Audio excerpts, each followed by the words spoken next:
नमस्कार बच्चों, मैं प्रिया आपका फिर से एक बार स्वामी प्रिया कोचिंग क्लासेस में स्वागत करती हूँ। मैं आज आपको मराठी का आभाळातल्या पाऊलवाटा ये चैप्टर मराठी टू हिंदी में ट्रांसलेट करके सिखाने वाली हूँ। तो चलो देखते हैं अपना चैप्टर आभाळातल्या पाऊलवाटा। धडा 11 आभाळातल्या पाऊलवाटा। इस लेसन का नाम है आभाळातल्या पाऊलवाटा। नैसर्गिक साधन संपत्तीने समृद्ध असलेल्या भारतात प्राणी पक्षी यांमधील वैविध्य हे थक्क करणारे आहे। मतलब जो नैसर्गिक साधन संपत्ति जो नेचुरल संपत्ति है हमारे भारत इसमें, तो उसमें प्राणी और पक्षी इनका भी वैविध्य यानी एक वैशिष्ट्य है जो हम लोग को चकित करता है। भारतात पक्ष्यांच्या 1246 जाती आहेत। मतलब भारत में पक्षी जो है उनकी 1246 जाती है। पक्ष्यांच्या दुनियेतल्या अनेक आश्चर्यकारक गोष्टींपैकी एक गोष्ट म्हणजे पक्ष्यांचे स्थलांतर होय। मतलब जो पक्षी का वर्ल्ड है, जो पक्षी की दुनिया है, उसमें सबसे आश्चर्यकारक गोष्ट यानी स्टोरी जो है कौन सी है? पक्ष्यांचे स्थलांतर होय। मतलब पक्षी का स्थलांतर मतलब एक जगह से दूसरे जगह जाना, यानी हम लोग बोल सकते हैं moving from one region to another. पक्षी स्थलांतर का, कुठून व कधी करतात याचे विवेचन प्रस्तुत पाठात आले आहे। मतलब अभी जो पक्षी जो है स्थलांतर करते हैं तो वो का मतलब क्यों करते हैं, कुठून मतलब कहाँ से करते हैं, और कधी करतात मतलब कब करते हैं, इस सभी का विवेचन जो है इस प्रस्तुत पाठ में दिया है। प्रस्तुत पाठ आपली सृष्टी आपले धन या पुस्तकातून घेतला आहे। मतलब ये जो हम लोग को लेसन दिया है वो कौन से बुक में से लिया है? आपली सृष्टी आपले धन, इस बुक में से ये अपना लेसन लिया है। पक्ष्यांच्या दुनियेतल्या अनेक गोष्टी आश्चर्यजनक आहेत, पण त्यातही सर्वात स्तिमित करणारे काही असेल तर अनेक पक्षी जाती वर्षातून 2दा करत असलेला हजारों मैलांचा प्रवास। मतलब अभी यहाँ पे अपने को बर्ड्स के वर्ल्ड के बारे में जो जो बातें हैं वहाँ ये बता रहे हैं कि जो पक्षी की दुनिया है उसमें अनेक स्टोरीज, बहुत सारे स्टोरीज जो है आश्चर्यजनक है, पर उसमें कुछ जो स्टोरीज है सीमित मतलब लिमिटेड ऐसे है। काही असेल तर अनेक पक्षी जाती वर्षातून 2दा करत असलेला 1000 मैलांचा प्रवास। तो कुछ कुछ पक्षी जो रहते हैं तो साल में से 2 बार हजारों मैल का प्रवास यानी 1000 मैल का ट्रॅव्हल वो करते साल में से 2 बार। भारतातल्या कोणत्याही सरोवराकडे हिवाळ्याच्या सुरुवातीला नजर टाकली तर निरनिराळ्या जातीच्या बदकांनी पाणी अक्षरशः झाकलेले दिसते। मतलब यहाँ पे जो छोटे छोटे सरोवर है, तालाब है, तो ठंडी के टाइम में भारत में ऐसे सरोवर के पास या तालाब के पास देखते हैं तो क्या दिखता है? बहुत सारे जाति मतलब अलग अलग टाइप के बदक जो रहते हैं यानी डक्स, वो पानी से ढके हुए दिखते हैं। मतलब पानी के ऊपर वो सारे डक्स ही दिखते हैं, ऐसे बोला है। हे पक्षी 2 महिन्यापूर्वी तर इथे नव्हते। ये जो पक्षी है, ये जो बर्ड्स है 2 महीने पहले यहाँ पे नहीं थे। एकदम हजारोंच्या संख्येत हे आले कुठून? मतलब एकदम बहुत सारे जो 1000 के संख्ये से मतलब 1000 के नंबर से ये सब आए कहाँ से? युरोप आणि उत्तर आशियातून हजारों मैलांचा प्रवास करून बदकेच नव्हे तर इतरही असंख्य जातीचे पक्षी नियमितपणे हिवाळ्याच्या आरंभी येऊ लागतात. मतलब यूरोप यानी यूरोप और उत्तर एशिया से हजारों मील का प्रवास यानी ट्रैवल करते करते बदक यानी डक्स ही नहीं तो इतर असंख्य जातीचे पक्षी मतलब बहुत सारे अलग टाइप्स के बर्ड्स भी ठंडी के टाइम पे यहाँ पे आने लगते हैं. भारतात येणारे श्वेत बलाक जर्मनीतून येतात. तर बदकांच्या काही जाती साइबेरियातून मतलब भारत में जो श्वेत बलाक आते हैं वो कहाँ से आते हैं? जर्मनी से. तो बहुत सारे जो बदक के जाति यानी जो टाइप्स है वो कहाँ से आते हैं? सायबेरिया से. बलकांच्या स्थलांतराविषयी कालिदासाच्या वाङ्मयात उल्लेख आढळतात. ये जो श्वेत बलाक है उनका जो स्थलांतर यानी माइग्रेशन जो है बर्ड्स का उनके बारे में कालिदास जी है वो आपने भारत के एक कालिदास का वाङ्मय है. भारत के जो प्रसिद्ध महाकवि है उनके वाङ्मय में भी इनका उल्लेख मतलब उनके बारे में कुछ इन्फॉर्मेशन मिलती है. हंस पक्षी सुद्धा पावसाळ्यात दिसत नाहीत अशी वर्णने प्राचीन वाङ्मयात आहेत. मतलब जो हंस पक्षी जो रहते हैं वो भी बारिश के टाइम पे नहीं दिखते ऐसे प्राचीन जो वाङ्मय है उसमें लिखा है. मात्र या काळात हे पक्षी नक्की कुठे जातात याची मात्र माहिती दिसत नाही. मतलब अभी बारिश का मौसम होता है तब ये जो बर्ड्स है वो कहाँ जाते हैं इसकी इन्फॉर्मेशन किसी को भी पता नहीं.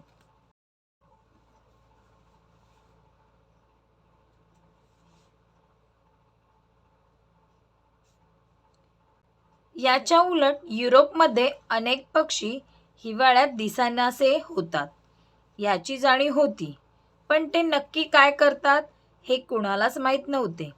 मतलब अभी यूरोप में भी ठंडी के टाइम पे बहुत सारे पक्षी दिखाई नहीं देते पर ये सब जानते थे कि ठंडी के टाइम पे ये पक्षी जो है ये जो बर्ड्स है क्यों नहीं दिखाई देते पर ये नहीं मालूम था कि ठंडी के टाइम पे ये पक्षी क्या करते हैं.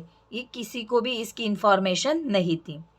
अनेकांच्या समजुतीप्रमाणे बर्फ पडू लागण्यापूर्वी हे पक्षी बेडूक खवलेकरी अथवा काही सस्तन प्राण्यांप्रमाणे चिखलात अथवा कपारीत गाडून घेऊन प्रदीर्घ हिवाळी झोप काढत असले पाहिजेत. मतलब बहुत सारे जन की थिंकिंग है कि जब भी बर्फ गिरती है तभी ये सब पक्षी जो है बेडूक यानी फ्रॉग खवलेकरी अथवा काही सस्तन प्राणी सस्तन यानी जो अपने बच्चों को दूध पिलाते हैं उनको कहते हैं.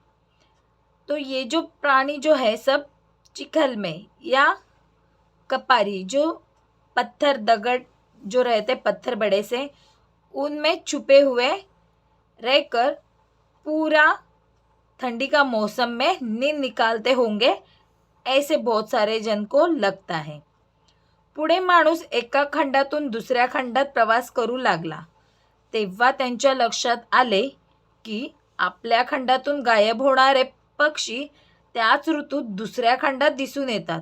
मतलब जब आगे इंसान एक खंड से दूसरे खंड में जाने लगा ट्रैवल करने लगा तभी उनके ध्यान में आया कि जो अपने खंड से गायब होने वाले पक्षी वो दूसरे खंड में उनके यहाँ पे दिखाई देते हैं.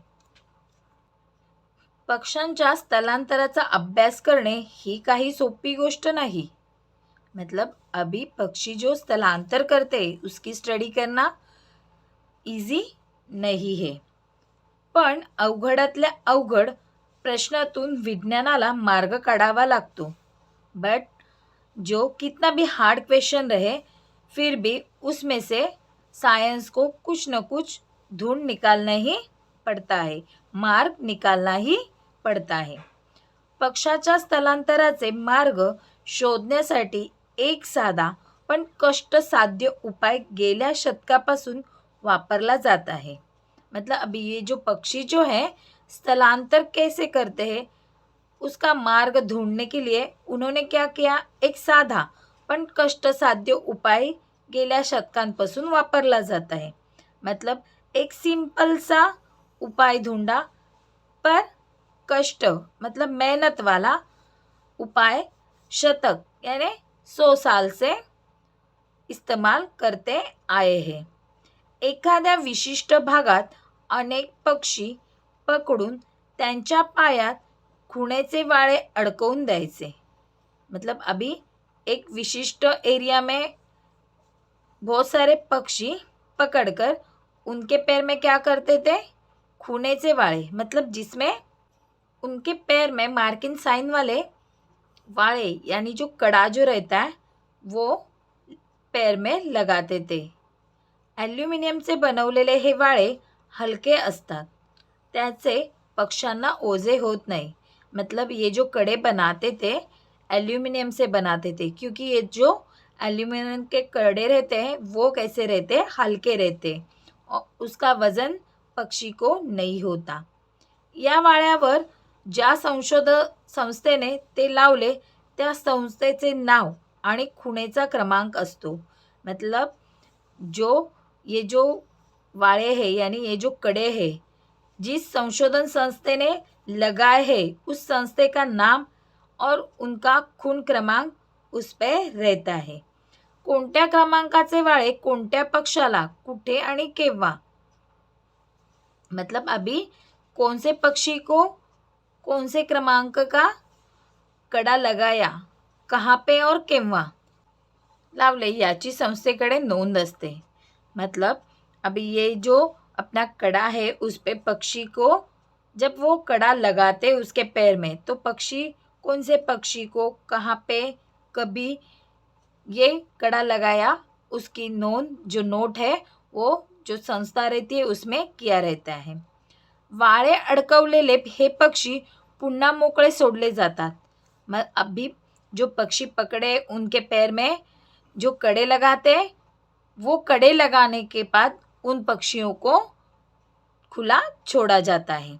एखादा वाळेल असलेला पक्षी जिवंत अथवा मृत ज्याला सापडेल त्याने त्या संस्थेला कळवावे अशी अपेक्षा असते। मतलब जिस पक्षी के पैर में जो कड़ा लगाया है उस पक्षी को जिंदा या मुर्दा जहाँ पे भी उनको दिखाई देगा तो वो जिसके पैर में जो कड़ा रहेगा उस पे संस्थे का नाम रहेगा उसको ये सब इन्फॉर्मेशन देने की आशा सब जन रखते हैं। अर्थात लावलेल्या सर्व वाळ्यांची माहिती परत मिळतेच असे नाही, परंतु 100रातल्या 1-2 वाळ्यांचा जरी पत्ता लागला तरी त्यातून मौल्यवान माहिती मिळू शकते। मतलब अभी यहाँ पे बहुत सारे जो कड़े हैं अपने पक्षियों को लगाते हैं, वो पूरे टोटली पक्षियों की इन्फॉर्मेशन मिलती है ऐसे नहीं है, परंतु 100 में से 1-2 जो कड़े लगाए हुए पक्षी है उनका पता लगता है, तो भी वो इन्फॉर्मेशन एक इम्पॉर्टंट इन्फॉर्मेशन रहती है। केरळात वाळे लावलेले परीट पक्षी काबूल, अफगाणिस्तान, वायव्य पाकिस्तान या भागात सापडले आहेत।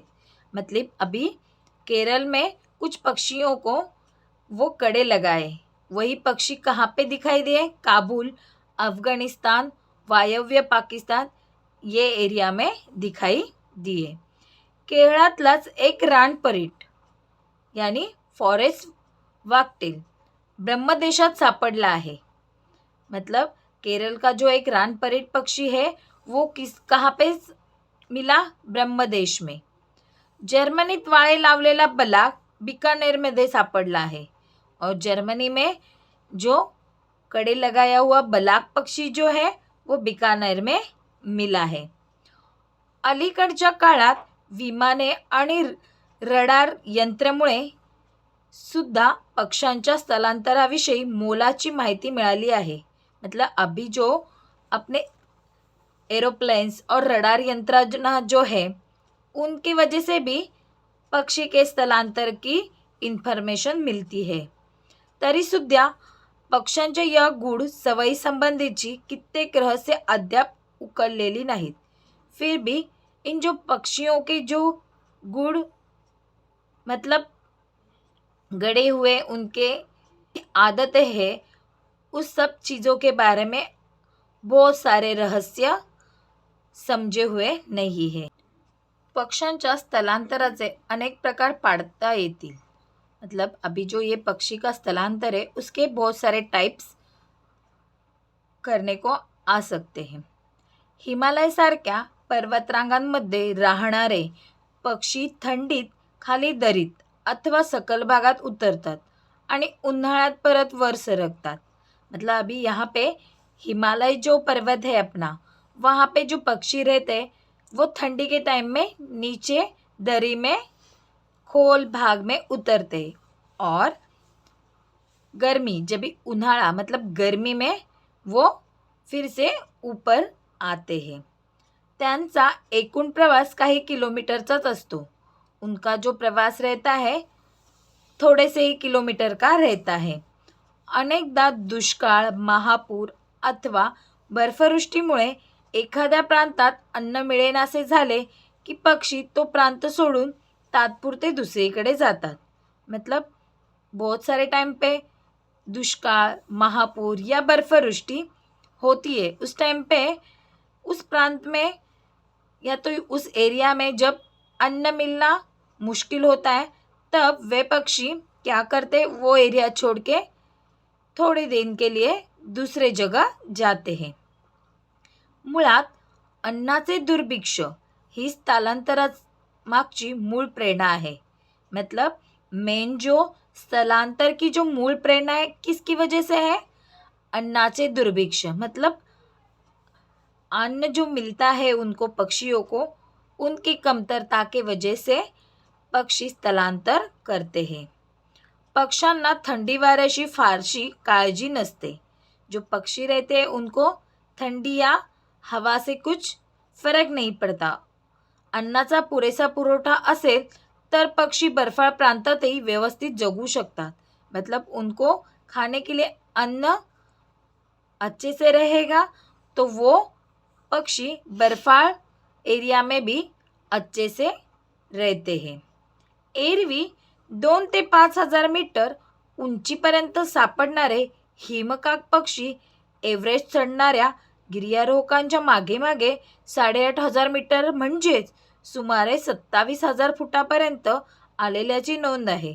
मतलब एवरेस्ट जो अपना एवरेस्ट पर्वत है वहाँ पे जो गिर्यारोहक चढ़ते हैं उनको वो चढ़ते टाइम पे 2 ते 5,000 मीटर उंचीपर्यंत हिमकाक पक्षी एव्हरेस्ट चढणाऱ्या गिर्यारोहकांच्या मागे मागे 8,500 मीटर म्हणजे सुमारे 27,000 फुटांपर्यंत आल्याची नोंद आहे.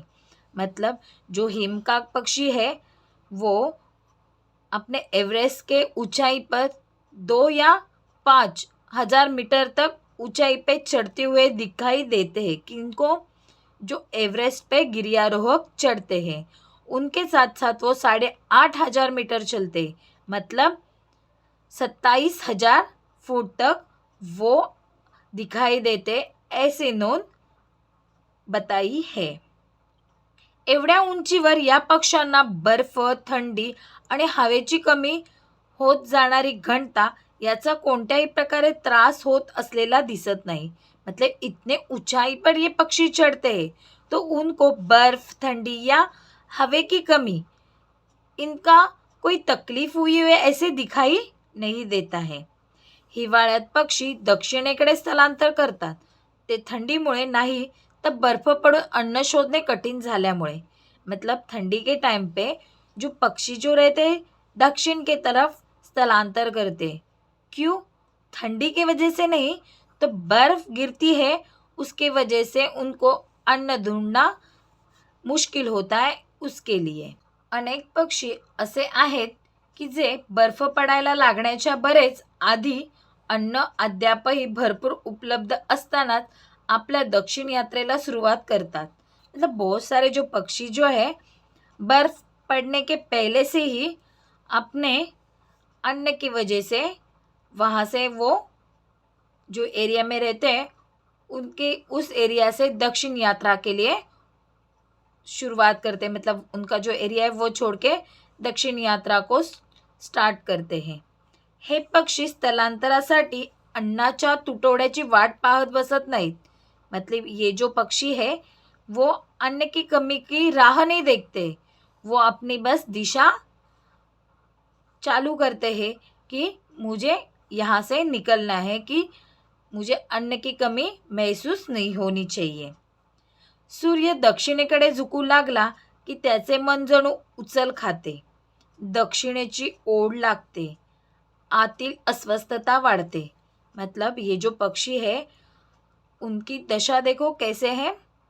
जब भी सूर्य जो है दक्षिण की तरफ झुकने लगता है तो उनके जो मन है उछल उठते हैं और दक्षिण की तरफ उनकी ओढ़ लगती है, आस लगती है और उनकी जो अस्वस्थता है वो बढ़ने लगती है. एका जातीचे अनेक पक्षी एकत्र येतात आणि ठराविक मुहूर्ताला प्रयाण करतात.